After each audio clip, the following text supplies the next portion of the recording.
poursuivons notre parcours d'art public et arrêtons-nous cette fois-ci devant l'œuvre d'Étienne Saint-Amand. De nos jours, il est peu commun de rencontrer un artiste combinant la science et les arts visuels. Pourtant, Étienne Saint-Amand a réussi à unir ces deux disciplines. Adolescent déjà, notre artiste s'intéressait fortement aux mathématiques qu'il a progressivement intégrées à sa pratique des arts visuels. Mais comment un artiste peut s'inspirer des mathématiques pour créer ses œuvres? Étienne Saint-Amand nous l'explique lui-même. Pourquoi je suis sensible à l'art? C'est parce que l'art nous parle, l'art est une expérience, l'art nous habite, puis on est encore plus sensible. Donc moi, je voulais bâtir une boîte à outils émotive. J'ai vu la science comme une boîte à outils émotive, puis c'est avec ça que je m'exprime. Fait que dans le fond, c'est comme, il y a la technique devient outil émotif, puis les outils émotifs deviennent œuvres d'art quand tu les assembles, quand tu les composes, puis c'est vraiment jouer avec ces strates-là. En effet, il utilise les sciences informatiques et mathématiques qui se concrétisent alors dans son art en pigments, en formes subtiles et en couleurs pour aboutir à des œuvres d'art. S'il nous paraît peu possible de matérialiser des formules mathématiques en œuvres d'art, Étienne Saint-Amand le fait avec brio. L'œuvre de la collection de l'université de Sherbrooke, La nature cristalline de la matière et de l'espace, a été réalisée pour embellir l'architecture du bâtiment, mais également pour représenter la vision et les valeurs de l'Institut des 3IT. Une collaboration est véritablement née entre l'Institut, l'artiste scientifique et les chercheurs du laboratoire de nanotechnologie et nanosystèmes. Car, en échange de son œuvre, Étienne Saint-Amand a obtenu un accès aux infrastructures de recherche de l'Institut. Écoutons ce qu'il a à dire concernant son œuvre. Moi, je me suis imprégné beaucoup du 3IT. C'est quoi qu'ils font, c'est quoi qu'ils développent.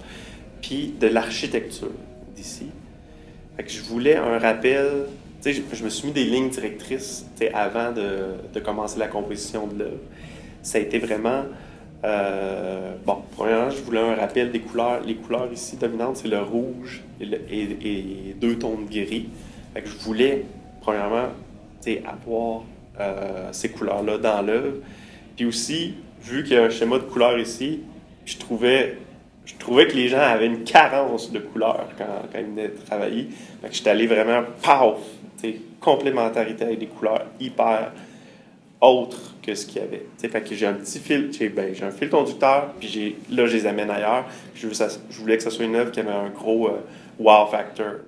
Pour la conception de l'œuvre, un peu plus de la stylistique, j'ai mis des éléments qui ont pensé, mettons, à des plaquettes qu'on utilise en médecine pour observer au microscope, des trucs comme ça. J'ai mis des petits réseaux là, cristallins qui font penser beaucoup à des transistors de lithographie, de salle blanche. Au milieu de l'œuvre, vous allez voir, il y a comme une brisure dans la régularité des angles pour rappeler, en fait, un petit clin d'œil à la robotique, puis un peu les glyphes que tu peux représenter, qui représentent dans le fond un langage autre, le langage un peu des robots, des ordinateurs. Tout ça, c'est comme un petit clin d'œil vers ça. Puis il y a aussi le changement d'échelle qui est très important. On travaille dans le nano, puis là on fait une grande œuvre, mais dans la grande œuvre, il y a des détails. Si vous vous rapprochez beaucoup de l'œuvre, vous allez voir que les détails, il n'y a pas de pixels. Là, on voit vraiment des détails incroyablement petits. Je trouvais que pour intégrer à l'architecture, ça prenait quelque chose de punché pour ici. Là.